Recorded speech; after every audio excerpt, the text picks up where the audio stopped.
नीलांचल पर्वत की चोटी पर स्थित मां कामाख्या का मंदिर, जहां हर पत्थर, हर दीवार, हर घंटी में देवी की शक्ति बसती है। कहते हैं यह शक्ति स्थिर नहीं, कभी मौन रहती है तो कभी स्वयं प्रकट होकर संकेत देती है।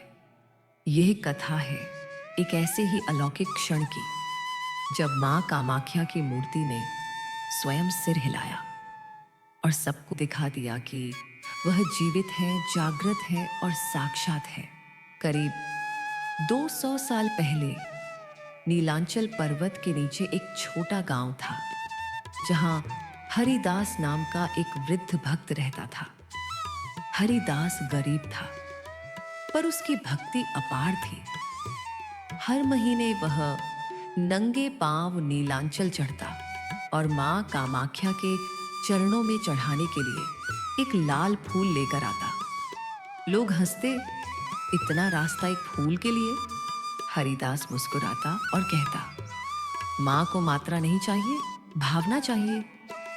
एक बार बरसात का मौसम था, तेज वर्षा, फिसलन भरे रास्ते और पर्वत पर चढ़ना लगभग असंभव था। गांव वालों ने कहा, हरिदास आज मत जाना, रास्ता टूट चुका है। पर उसने जवाब दिया, अगर मां बुलाए तो रास्ते खुद बन जाते हैं। वह छड़ी लेकर चला, भीगा हुआ शरीर, कांपते कदम, पर आंखों में बस एक ही नाम, कामाख्या। रात के समय वह मंदिर पहुंचा। चारों ओर शांति थी, केवल दीपक की लौ झिलमिला रही थी। पुजारी ने कहा, बाबा तुम इस तूफान में कैसे आ गए? हरिदास बोला, मां को अपना फूल देना था बेटा।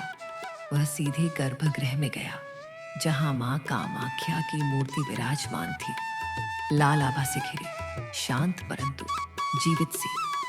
हरिदास ने अपने कांपते हाथों से फूल चढ़ाया और कहा, मां आज बस यह एक फूल है, बाकी सब बारिश में बह गया। फिर वह दीवार से टिककर बैठ गया, थका हुआ पर मन में शांति।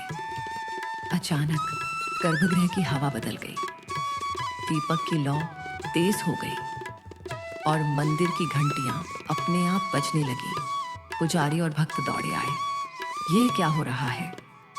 हरिदास ने आंखें खोली और देखा, मां कामाख्या की मूर्ति से हल्की लाल रोशनी निकल रही थी। वह स्तब्ध रह गया। फिर धीरे धीरे मूर्ति का सिर थोड़ा सा हिला, बस एक बार, पर इतना स्पष्ट कि हर किसी ने देखा। पुजारी की आंखों से आंसू बह निकले। वह चिल्लाया, मां ने सिर हिलाया, मां ने स्वीकृति दी। मां का स्वर गूंजा, हरिदास तूने मुझे फूल नहीं दिया, तूने अपना विश्वास दिया। जब भक्ति सच्ची होती है तो मूर्ति नहीं, मैं स्वयं झुक जाती हूं। हरिदास कांपते हुए बोला, मां मैं आपका दर्शन पा चुका, अब मेरा जीवन धन्य है। मां की मूर्ति से एक किरण निकली जो सीधी हरिदास के माथे पर पड़ी। उसके माथे पर लाल सिंदूर का चिन्ह बन गया, जो जल में भी न मिटा। अगली सुबह जब मंदिर के दरवाजे खुले तो पुजारी और भक्तों ने देखा, मूर्ति के नीचे वही लाल फूल रखा था जो हरिदास ने चढ़ाया था। पर उस फूल की पंखुड़ियां सूखी नहीं थीं, वे ताजा थीं, जैसे मां ने स्वयं उन्हें छुआ हो। हरिदास अब वहां नहीं था। किसी ने कहा, वह भोर में ही पर्वत के पीछे अदृश्य हो गया। लोगों ने उस दिन के बाद उसे कभी नहीं देखा, पर मंदिर के पीछे की चट्टान पर एक मानव आकृति का निशान उभर आया, जैसे कोई ध्यान मग्न बैठा हो। भक्त कहते हैं वह हरिदास नहीं गया, मां ने उसे अपने पास बुला लिया। कहते हैं हर वर्ष जब अंबुबाची मेले के बाद मंदिर दोबारा खुलता है तो पहले दिन की आरती में मां की मूर्ति का सिर हल्का सा हिलता है। पुजारी कहते हैं यह मां का संकेत है कि वह अब भी जीवित है, जागृत है। कई भक्तों ने वह दृश्य अपनी आंखों से देखा है। कोई वीडियो नहीं, कोई कैमरा नहीं, पर हर हृदय में वह क्षण दर्ज है। मां कामाख्या की यह मूर्ति केवल पत्थर नहीं, वह जीवित ऊर्जा है।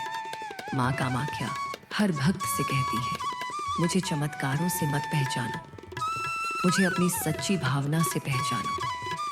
जब तेरे भीतर श्रद्धा अटल होगी तो मैं स्वयं तेरे सामने सिर झुकाऊंगी। क्योंकि भक्ति वो अग्नि है जो पत्थर में भी जीवन जगा देती है। आज भी जब संध्या आरती होती है और मंदिर दीपकों से जगमगाता है, कभी कभी भक्तों को लगता है मां की मूर्ति की आंखें झपक रही हैं या सिर धीरे धीरे हिल रहा है। कोई कहता है यह हवा है, पर सच्चे भक्त जानते हैं यह मां की उपस्थिति है। वह अब भी सुनती है, वह अब भी देखती है। और जब भक्ति सच्ची होती है तो मां खुद उत्तर देती है। मां कामाख्या की मूर्ति ने सिर हिलाया। यह सिर्फ एक चमत्कार नहीं था, यह मां की करुणा थी। वह याद दिलाती है कि पत्थर, धातु या मंदिर का स्वरूप कुछ भी हो, जब भावना सच्ची हो तो मां उसमें प्रकट हो जाती है। जय मां कामाख्या, जय मां कामाख्या।